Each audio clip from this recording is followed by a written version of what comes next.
join in welcoming our guest speaker and future Congressman, or our next Congressman, Mr. Wesley Casteen.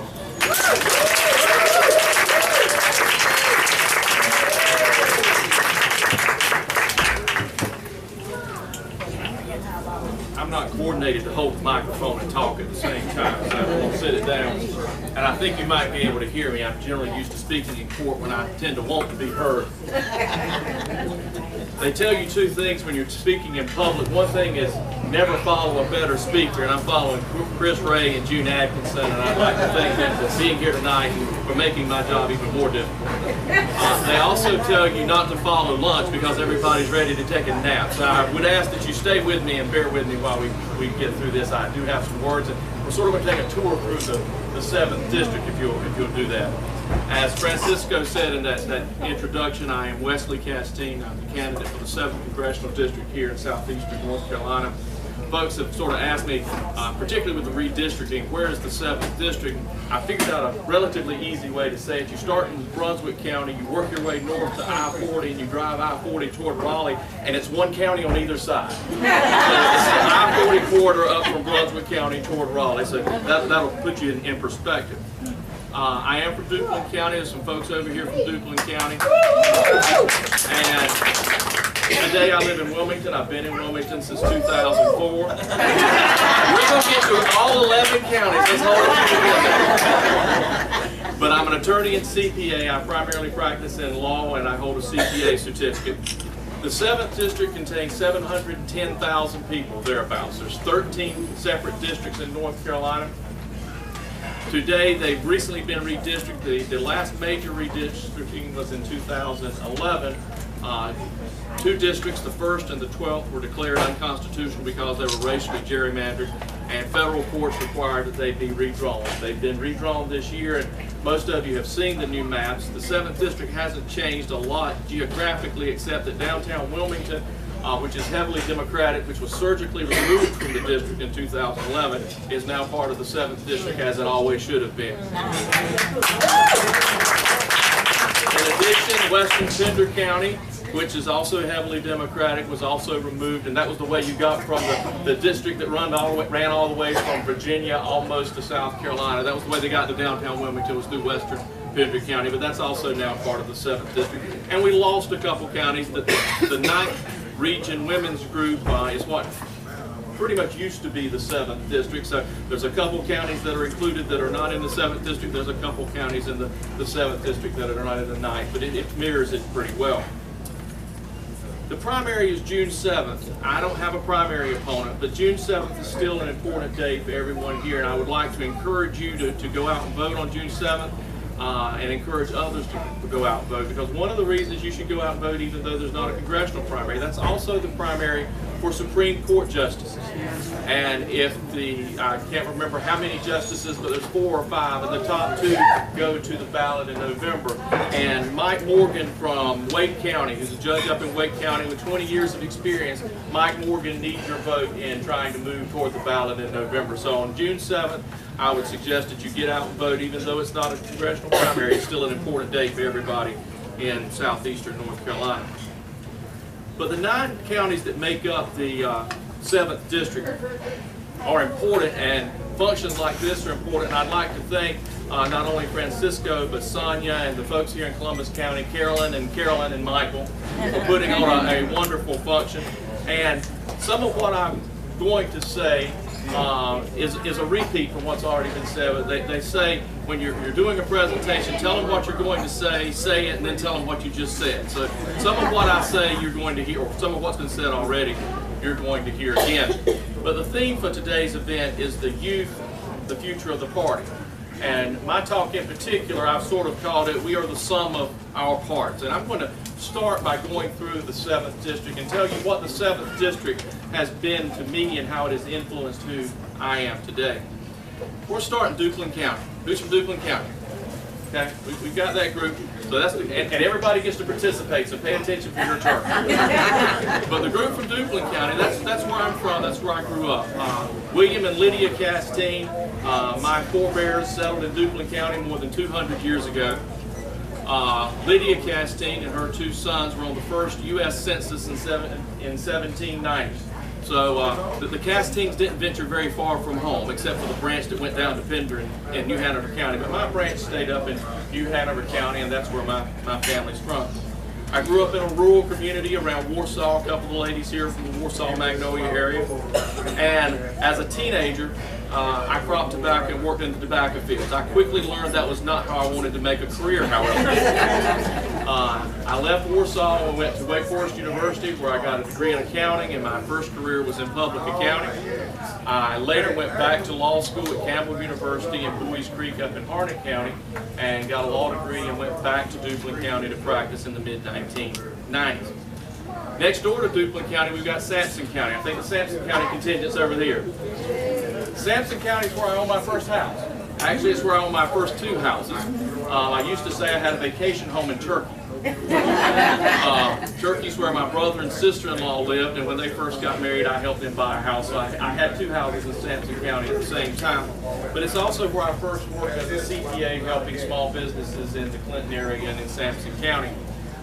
It's also where my family and I, 20 years ago, built Winter Circle Auto Center, which is an auto repair center west of Clinton, across from what's now the Walmart shopping center. It's now Black's Tire Service, I believe. And then we drifted a little bit further down from there to Pender County. We've got one representative I know. Who else we got from Pender County? Pender. Okay, we got Pender County represented here. Well, Pender County is where, as a young man, I used to go to the beaches during the summer, as a lot of people in this area do. On Sunday afternoons, my father and I, immediately after church let out, would get in the car with our fishing poles and go down to Pender County and fish from the pier.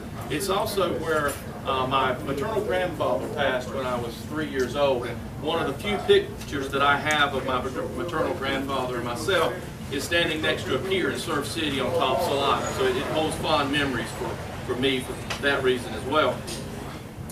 And then we've got Bladen County. Who we got from Bladen County in here? Oh, there we go. There we go. We had somebody. We've got Bladen County, and what's in Bladen County? We got White Lake. White Lake along the Bladen Lake. It's where Smithfield. Smithfield hog plant. Oh, okay. I was not going to mention that. But we've had those in Duplin County too. But in Bladen County we have White Lake, and that's where a lot of folks learned how to swim, used to enjoy the arcade and the amusement park around White Lake. It's also where several of us probably had some of our first childhood sunburns. Important lessons should be learned early. Always use sunscreen, everybody. So then we've got Brunswick County. Who we got from Brunswick County here? That's the back row. The Brunswick County, ironically, Brunswick County I didn't first discover for the beaches. I discovered that as a young boy for a Little League baseball tournament. I wasn't playing, but in Southport, my babysitter at the time, her son was playing, and she was not going to miss the game despite the fact it was in the middle of the week. So she packed up all the children for whom she babysat. We all did a road trip down to Southport to watch the Little League baseball game. More recently, I sat on the board of directors for the Calabash Volunteer EMS down in Calabash. And I've also come to know several families from down in Brunswick County. Many of those are old shrimping families. If you know the area, that's an old industry down in Brunswick County. And one of those families in particular I came to know, and one of the old shrimpers, he stood out to me. He's now deceased, but one of the reasons he stood out to me is because he was also Wesley, and the boat that he took out on, to make his living was called Wesley's Pride. So that stands out to me as well. And we're going to move from Brunswick all the way north to the top of the district. We're going to talk a little bit about Johnston County. We probably don't have anybody from Johnston County because that's not part of the women's night. But Johnston is the northernmost part of the district. And it also has a very active women's democratic group, and I've been fortunate to meet several of the ladies up there. And as you do your functions, I'd recommend getting to know those folks. They do a great job. Johnston County is where I met where I would go with my father as a young boy. He's an auto mechanic and sells used cars, and we used to go up to Kinley, just off of I-95, and go to the auto auction, and that's where we would do that. But also in law school, I used to umpire baseball at high school, and I used to umpire up at towns like Smithfield and Selma, and Clayton, Princeton, up in Johnston County. And next door to Johnston, we've got Wayne County. Wayne County is the home of Seymour Johnson Air Force Base, and one of my earliest memories is sitting on my father's shoulder watching the Air Force Thunderbirds perform the aerobatic show at Seymour Johnson in Goldsboro. Goldsboro was also the big city to us growing up in Warsaw and Duplin County. They had a mall. That was important. That was the big city back then. And then from there we moved to Cumberland County. I know Chris Ray was from Cumberland County. Any other Cumberland County folks over here? Okay, there we go. We have a bunch of those. But Cumberland County, also a military town, Fort Bragg, world's largest military reservation. I was born at an Army fort, Fort Riley, Kansas, actually. My father was just mustering out of the service, and I was born in Kansas at the time. Fayetteville's also the home of Cumberland County Arena. Cumberland County Arena, when I was in elementary school, is where we went to see Ringling Brothers, Barnum and Bailey Circus on a field trip that took us to Fayetteville.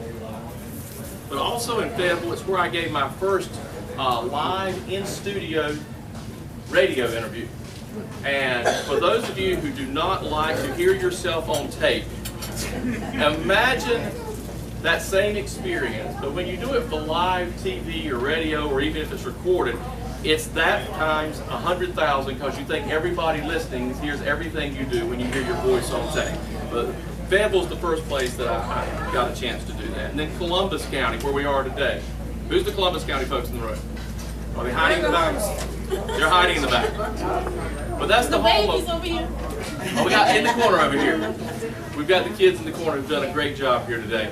But Columbus County, the home of Lake Waccamaw. When I was a young boy, my best friend and next door neighbor and I took off during the summer to a summer camp in Lake Waccamaw. And after a week at camp, I went home and my mother is unpacking the bag that she had so dutifully and carefully packed several days before. And as she's unpacking the bag, she realizes that most of the clothes that she had packed are still neatly packed in the bag as they were when I left a week before. And she questions me, and I responded by telling her that Peter and I really didn't see any reason to shower and change clothes every day. After all, we were in the lake, and that's almost the same as taking a bath. And then, as I said, since 2004, I've lived in Wilmington and New Hanover County. And in New Hanover County, we have the Battleship North Carolina. And I mentioned school field trips. Just about anybody in southeastern North Carolina who went to elementary school went to the Battleship on a field trip. And also, when my brother was younger, he visited an ENT doctor down in Wilmington. And I remember going to the doctor, and the doctor's office was downtown in one of the taller buildings. And from his waiting room, I would look down, and I was looking directly over the Battleship, and I remember the awe that I felt as a small boy looking at that. And in 2004, I relocated my home and my professional practice to Wilmington, and I've also worked at UNCW. I don't consider myself an educator by any means, but I have taught occasionally at UNCW as an adjunct professor at the business school in the area of taxation. I could have chosen almost any place to live, but I chose southeastern North Carolina because it's home. And that brings us to Robeson County. Do we have anybody here from Robeson County? I might be happy if we don't. Robeson County, as hard as I tried, was the only place I couldn't find a direct connection, and I do apologize. But all of us here today have a connection to Robeson County, because all of us here today benefited from the fact that a Robeson County native, Lumberton native, Mike McIntyre was the former congressional House member from the 7th District. And Mike represented the 7th District for 9 terms, 18 years. He didn't run for re-election in 2014, but before then he had served 9 terms. And before 2014, the 7th District had been held by Democrats for more than 100 years. It was the last district in North Carolina to have never been held by a Republican since Reconstruction. In 2016, we in the 7th District can take back the House. We can take back the 7th District, and I invite you to do that. Congress is the people's house, and as the people's house, the purpose of Congress is to represent all of the people of North Carolina, to represent all of the people of the district and all of the people of the United States. However, North Carolina has had numerous recent examples of where the government does not work for all of the people. Several recent North Carolina legislative actions have been ruled illegal and unconstitutional. The same-sex marriage prohibition, known as Amendment 1, the congressional legislative districts, as I mentioned, 2 of them were declared unconstitutional because of racial gerrymandering. Even more recently, state districts for the House and Senate are being looked at by the federal courts and could be struck down for being improperly drawn. The judicial retention elections have been ruled illegal, and that's one of the reasons we're having the additional June 7th primary for Supreme Court justices, as I referred to Mike Morgan earlier. Legislative committee appointments to administrative agencies, yet again, ruled illegal. And retroactively removing teacher tenure positions was ruled illegal and improper by the court. Now today, we as the people of North Carolina are dealing with House Bill 2. It was rushed through the legislature in less than 12 hours and signed by the governor on the same day. It removes from the state courts of North Carolina any cause of action for discrimination, regardless of the basis for that discrimination. Even the governor of North Carolina realizes that it was a mistake. Governor McCrory has called for an amendment to HB 2. He has also issued an executive order trying to alleviate some of the problems, but it is still and will continue to be a problem for the people of North Carolina until it's changed. Several legislators who originally voted for HB 2 have now come out in direct opposition to it, including Democratic House member Billy Richardson from Cumberland County. He has seen the error of his ways, and he's come publicly and said that it was a mistake. Nevertheless, some Republican legislators have now gone so far as to say that they want to propose putting an HB 2 referendum on the ballot in November. The purposes behind that are not really secret. The purposes behind that is to pass the buck for their bad decisions onto the people of the state of North Carolina. They want to ignore their overreach and put the pressure on the people of North Carolina just like they did for Amendment 1 several years ago. They also want to motivate their base and get them to the polls because, unlike the Democrats, the Republicans have a weak slate of candidates in this election. Contrast the chaos and dysfunction of the Republican Party to the opportunities that we have as Democrats in this election cycle. Should the Democratic presidential candidate win in North Carolina, the coattails will be very long, and it will allow us to bring into several offices candidates across the board, including in the governor's office where Roy Cooper is fighting to win the seat now held by Pat McCrory. In the Senate, Deborah Ross will have an opportunity to unseat Richard Burr. But this year, that slate of candidates goes all the way from the top to the bottom, and the party can be very confident, very proud. Walter Smith was here earlier running for the Commissioner of Agriculture. We have in office Elaine Marshall, who's our fine Secretary of State. June Atkins is here with us today, Superintendent of Public Instruction. We have Beth Ward, the State Auditor, and we have many others on the ballot up and down, state, local, county. So consider that, how good that it is to have that slate of candidates that you can be proud of. Democrats lead on issues which are important to all Americans. On the economy, the federal minimum wage of $7.25 has not increased in 7 years since 2009. Adjusted for inflation, the minimum wage has lost 30% of its purchasing power since its peak in 1968, coincidentally the year I was born. But had that minimum wage been adjusted for inflation, today it would be $10.35 an hour, a more than $3 increase on the minimum wage. It's time that we address that issue. Financial security, we must fight as Americans to assure that Social Security and Medicare and all of the other benefits programs remain viable and responsive to those who need and rely upon them every day. The environment, the administration has come out and finally heard from the coastal communities and listened to the coastal communities and backed away from offshore drilling on the Atlantic coast, where our beach communities in Pender and New Hanover and Brunswick County, that's been very important. And openness and fairness. I mentioned HB 2, and we do not need a government which pushes through ill-conceived legislation like HB 2 without even considering the consequences and the ramifications. Remember, Democrats win when Democrats vote. In the 7th District, Democrats represent 42% of the voters in the 7th District. Republicans make up roughly 33%, and unaffiliateds the balance at 25%. The key is turnout. In President Obama's first term in 2008, turnout was over 70%. In the off-year election, it dropped down to less than 45%. In the second term for President Obama, turnout was 72%. That was the last term that Mike McIntyre won, his 9th and final term. But in 2014, in the last off-year election, turnout dropped below 50%. Between 2012 and 2014, 1 out of every 3 voters that voted in 2012 did not show up to the polls in 2014.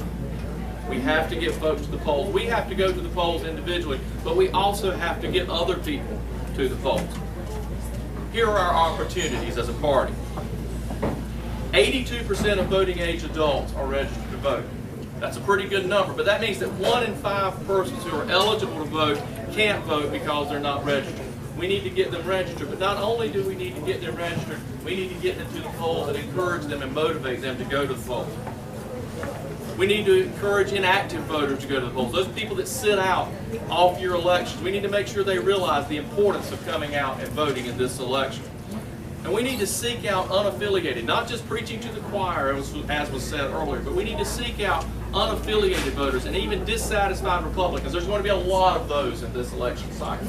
But seek those people out and offer them the opportunity to know how good the slate of Democratic candidates is and invite them to vote. Again, I am Wesley Casteen. I'm running for the 7th District Congress, and I would appreciate your vote in November. I can always use your financial support, but I would like to offer you the opportunity to get even more information at my website, www.casteen.org. So I appreciate the opportunity to be here today. It's good to meet each and every one of you.